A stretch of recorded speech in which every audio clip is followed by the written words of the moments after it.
राधे राधे। जय श्री कृष्णा भक्तों, भक्ति चैनल ऑफिशियल पर आप सभी का स्वागत है। आज की वीडियो में सुनते हैं वैशाख पूर्णिमा की व्रत कथा।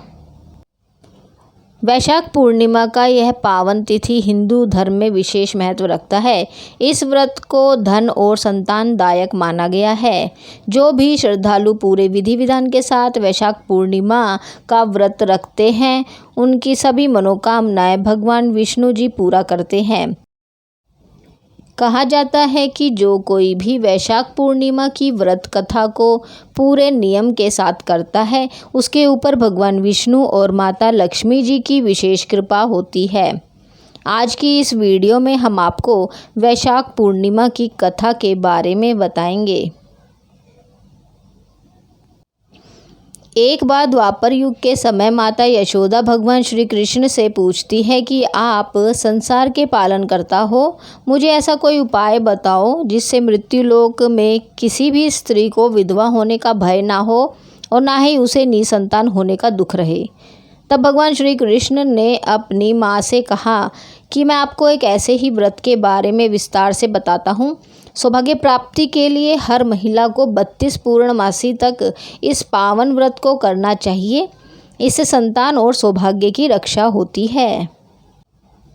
कांतिका नगर राज्य में राजा चंद्रहास्य राज करता था। उसके नगर में एक धनेश्वर नामक एक ब्राह्मण था। वो अपनी पत्नी सुशीला के साथ रहता था। इनके घर में किसी भी प्रकार के धन संपत्ति की कोई कमी नहीं थी, लेकिन ब्राह्मण का कोई संतान नहीं थी, जिसके कारण दोनों पति पत्नी बहुत दुखी रहते थे। एक बार उस नगर में एक साधु आता है जो सभी घरों से भिक्षा मांगकर गंगा नदी के किनारे भोजन कर जीवन यापन करता था। लेकिन वह साधु धनेश्वर के घर भिक्षा मांगने नहीं जाता था। यह देखकर सुशीला और धनेश्वर बहुत दुखी हुए और जाकर उस साधु से पूछे कि आप सभी घरों से भिक्षा लेते हो लेकिन हमारे घर नहीं, ऐसा क्यों साधु महाराज?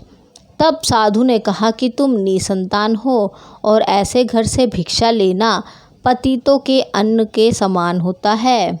मैं पाप का भागीदार नहीं बनना चाहता, इसलिए तुम्हारे घर से भिक्षा नहीं लेता हूँ।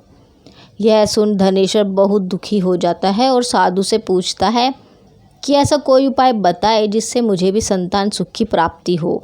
तब साधु ने उस दंपत्ति को 16 दिन तक माँ चंडी के पूजन का सलाह दिया, जिसके बाद धनेश्वर और उसकी पत्नी ने ऐसा ही किया।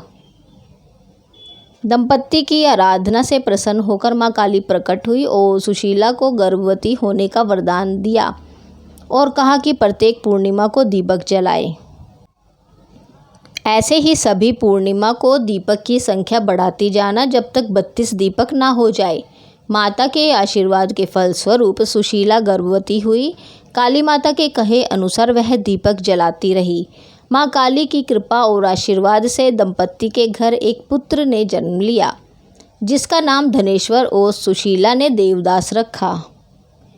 देवदास जब बड़ा हुआ तो धनेश्वर ने उसे विद्या ग्रहण करने के लिए काशी भेजा।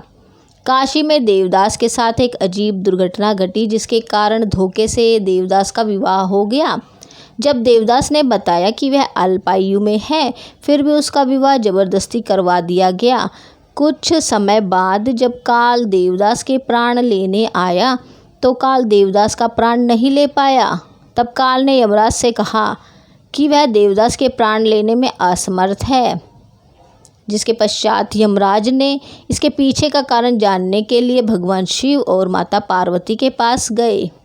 तब माँ पार्वती ने माता काली के वरदान के वृतांत को सुनाया और कहा कि ब्राह्मण दंपत्ति ने पूर्णिमा का व्रत रखा था, इसलिए काल देवदास का कुछ बिगाड़ नहीं पाया।